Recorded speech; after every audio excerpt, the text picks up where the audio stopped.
Hello, welcome to moderation digital. तो previous videos में हम लोगों ने देखा था, हम लोगों ने ये प्रोसीड्यूरल एलिमेंट्स के बारे में बात की थी कि first alliance, letters, Bofors, afters क्या होते हैं। तो आप अगर नए आए हैं, इस वीडियोस को देख रहे हैं, तो प्रीवियस वीडियोस को आप देख लीजिएगा। जो सारी चीज़ें अगर आप लोग को लग रही है कि मुझे ये जाननी चाहिए, ठीक है, तो आप प्रीवियस वीडियोस को देख सकते हैं। तो नेक्स्ट अभी जो वीडियोस है, उस वीडियोस में हम बात करेंगे रूल्स के बारे में। तो रूल्स क्या होते हैं हमारे पास सीएसएस के अंदर, ठीक है। तो एट द रेट जो रूल्स है उसका अपने में ही बहुत बड़ा इंपॉर्टेंट रोल प्ले करता है कि एट द रेट रूल्स का हम यूज क्यों करते हैं, है ना। अब यहाँ पे हम बात करते हैं सबसे पहले द इम्पोर्ट रूल्स। सपोज अभी हमारे पास क्या है कि ये एक फाइल है, ठीक है। जिस फाइल्स को अगर हम लोग ओपन करते हैं, ओपन इन ब्राउजर करते हैं, तो यहाँ पे आप देख रहे होंगे कि ये हमारी सारी फाइल्स आ रही है, ठीक है। ये फाइल्स आने के बाद अभी हम यहाँ पे क्या करते हैं कि इन सब चीजों को अभी हटा देते हैं, सपोज, ठीक। और इसको भी यहाँ से हटा देते हैं अभी के हाल फिलहाल में, ठीक है। अब यहाँ पे हमारे पास क्या है, फाइल्स है। फाइल्स के अंदर यहाँ पे आप देख रहे होंगे कि एक CSS की फोल्डर है जो स्टाइल है और स्टाइल 2 है, ठीक है। तो जब हम स्टाइल के अंदर जाते हैं तो हमने क्या किया हुआ, हमने इंपोर्ट किया हुआ है। किस चीज को इंपोर्ट किया हुआ है? जो हमारी स्टाइल है, स्टाइल को सबसे पहले हम लिंक कर लेते हैं। तो लिंक आई होप आप लोगों को पता होगा, नहीं पता है आप प्रीवियस वीडियोस को देख सकते हैं। ये लिंक है। लिंक के बाद अब हमारे पास यहाँ पे क्या लगेगा, style dot C S S. जब हमने style dot C S S लगाया था, अब style dot C S S कहाँ जाएगा, सी एस एस के पहले तो सी एस एस के फोल्डर में जाएगा। अब सी एस एस के फोल्डर में जाने के बाद अब ये कहाँ जाएगा, आपका ये फोल्डर है सी एस एस का, उसके अंदर style dot C S S है, यहाँ पे आया, ठीक है।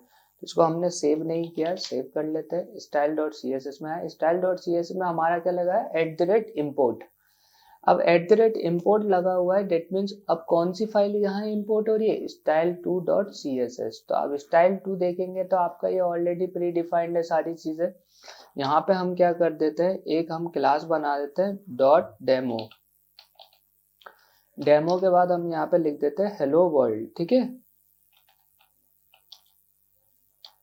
यहाँ पे सॉरी कलर, कलर के बाद लिख देते हैं रेड। हेलो वर्ल्ड तो लिख ही नहीं सकते, वो HTML में लिखना होता है, ठीक है। तो अब यहाँ पे हमने रेड लिया। तो रेड क्लास जो है हमने, जो हमारा ये पहली फाइल है, इस फाइल के अंदर हमने h1 को ओपन किया और h1 को यहाँ पे लिखा हेलो वर्ल्ड।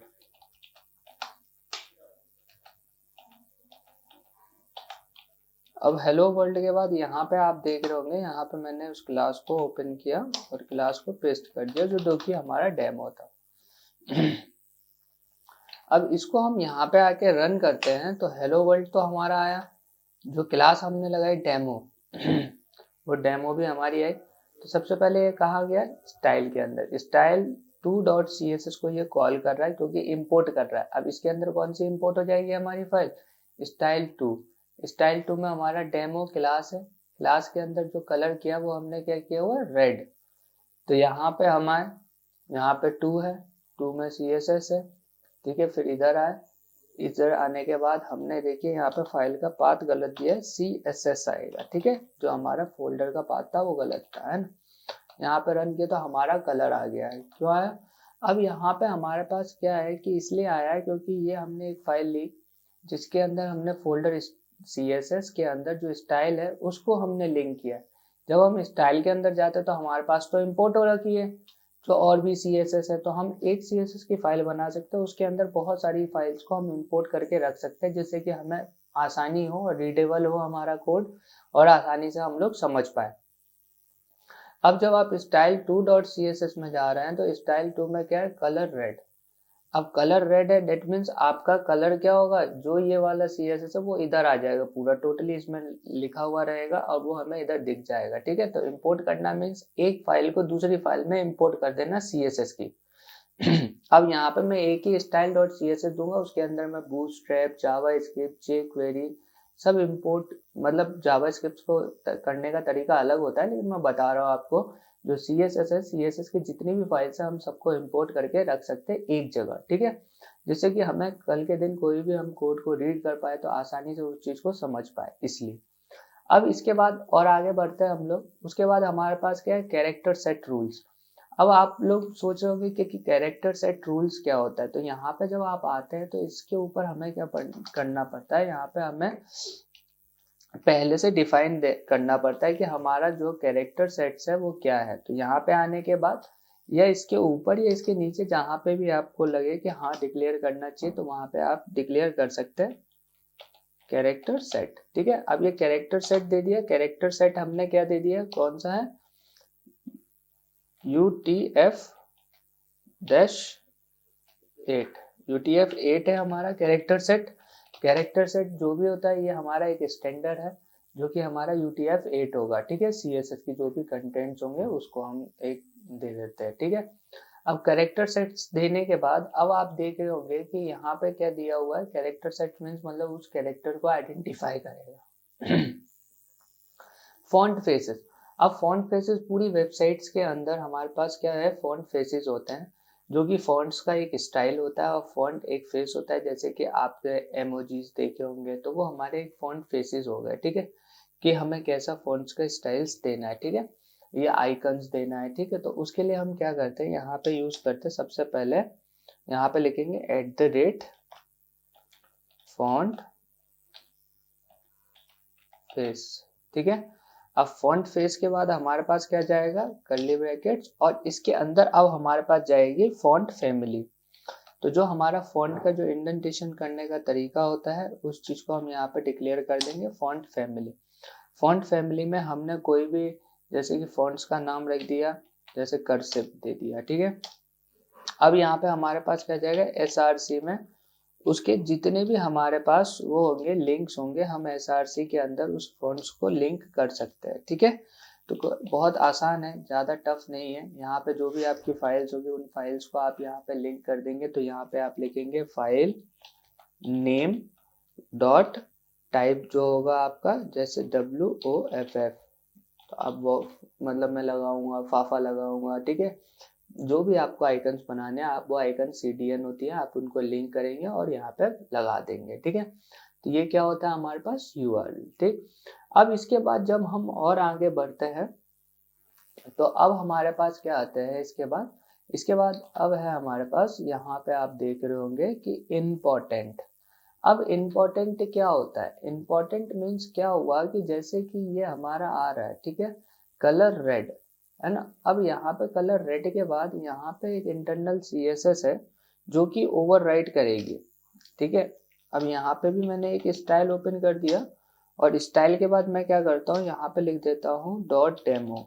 जैसे ही वो क्लास का नेम है बिल्कुल सेम एज इट इज वैसे ही क्लास का नेम मैंने इधर बनाया हुआ है। क्लास नेम कलर मैंने क्या किया हुआ है, ग्रीन। अब देखिए आपके हिसाब से ये वाली ग्रीन आनी चाहिए या फिर आपके हिसाब से रेड आनी चाहिए। ठीक है, तो हम यहाँ पे देखते हैं क्या आता है। यहाँ पे देखिए ग्रीन आ रहा है, क्यों, प्रायोरिटी किसको दे रहा है सबसे ज्यादा, पहले इनलाइन, फिर इंटरनल और फिर एक्सटर्नल। तो हमने क्या किया कि अगर प्रायोरिटी है तो प्रायोरिटी अब इंटरनल को देगा, अगर इनलाइन लगाएंगे इंटरनल को देगा। लेकिन हम क्या करेंगे, यहाँ पे आएंगे और यहाँ पे अगर मैं लगा देता हूँ इम्पोर्टेंट, है ना, और फिर इसे रन करते हैं, दैट मीन्स अभी भी किसको प्रायोरिटी दे रहा है, इंटरनल को। ठीक है, क्योंकि आपने जब इम्पोर्टेंट भी लगा दिया, इम्पोर्टेंट लगाने के बाद भी जब आप इधर आए, दोनों का कलर क्या है, इसका कलर रेड है, इसका कलर क्या हुआ,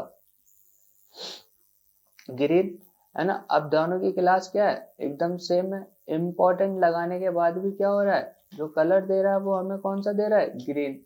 दैट मीन्स दिक्कत का विषय। अब दिक्कत का विषय दैट मीन्स अब हमें क्या करना पड़ेगा, जो भी हमारे जैसे कि सपोज ये इसी को हम कॉपी कर लेते हैं तो ये उस केस में काम नहीं करेगा जिस केस में आप सोच रहे, ये उस केस में काम नहीं करेगा जब आप इंटरनल एक्सटर्नल और इनलाइन के बीच में काम करेंगे। आप जब एक सीक्वेंस में डेटा लेके आ रहे हैं तब आप इस चीज का यूज कर सकते हैं। जैसे डेमो आया, डेमो के बाद ये आया, ये आया, ये आया। ठीक है, अब इसमें से सपोज मेरा इंपॉर्टेंट अभी किसी में भी नहीं लगा हुआ है। ठीक है,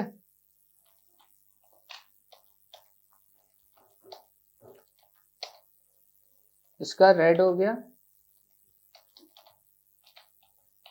ब्लू, ग्रीन, ऑरेंज, और यहाँ पे जाएंगे इंटरनल अभी हटा देंगे हाल फिलहाल के लिए। यहाँ पे आके रन करेंगे तो हमारे पास क्या कलर आया,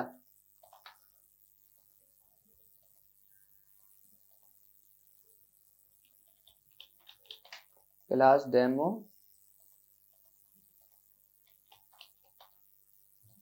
अभी ये सब अभी हटा देते हैं।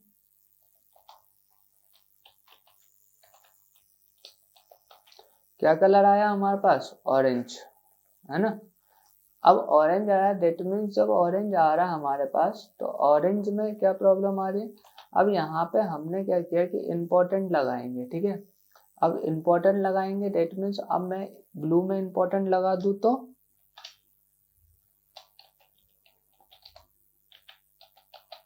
इम्पोर्टेंट, तो अब मेरा कलर क्या आएगा, ब्लू, क्योंकि मैंने इम्पोर्टेंट लगाया हुआ है। सीक्वेंस में जो भी डेटा आ रहा है, अगर जहाँ पे आपको इम्पोर्टेंट नेसेसरी लग रहा है अब वहाँ पे इम्पोर्टेंट लगा देंगे। सेम क्लास में जो होगा वो उसको ज़्यादा प्रायोरिटी देगा जो कि इम्पोर्टेंट लगा होगा, ठीक है। अब यही चीज़ हमारे पास क्या हुआ कि यहाँ पे इम्पोर्टेंट लगा दिया। अब यहाँ पे आने के बाद वही चीज़ हम इधर ओपन करते स्टाइल, देखिए तब काम नहीं कर रहा था बट अब वर्क करेगा। अब यहाँ पे हमने डॉट डेमो, डेमो के बाद हमने कलर ग्रीन, ठीक है। तब बार बार ग्रीन आ रहा था, अब देखिए ग्रीन नहीं आ रहा ना, क्यों, क्योंकि चाहे इनलाइन हो चाहे इंटरनल हो, जहां इंपॉर्टेंट होगा वो ज्यादा ही अपना पावरफुल में रहेगा, ठीक है। जहां आपने जैसे कि इंपॉर्टेंट लिख दिया तो दैट मीन्स उसकी प्रायोरिटी सबसे ज्यादा है, चाहे वो इनलाइन में हो चाहे वो इंटरनल में हो चाहे वो एक्सटर्नल में हो, जहां आप लिख देंगे वहां उसकी उसकी प्रॉपर्टी ज्यादा होगी, ठीक है। उस चीज को ज्यादा वैल्यूएबल मानेगा और उसी चीज को कॉल करेगा, चाहे आप इंटरनल लगा ले चाहे आप एक्सटर्नल लगा ले, ठीक है। किसी किसी प्रोजेक्ट्स में क्या होता है कि हम इंटरनल CSS लगाते हैं बट वो वर्क नहीं करती, क्यों, पीछे हमारी इंपॉर्टेंट लगी हुई है इस वजह से। तो इंपॉर्टेंट्स को हम हटा सकते हैं और इसको रन कर सकते हैं, ठीक।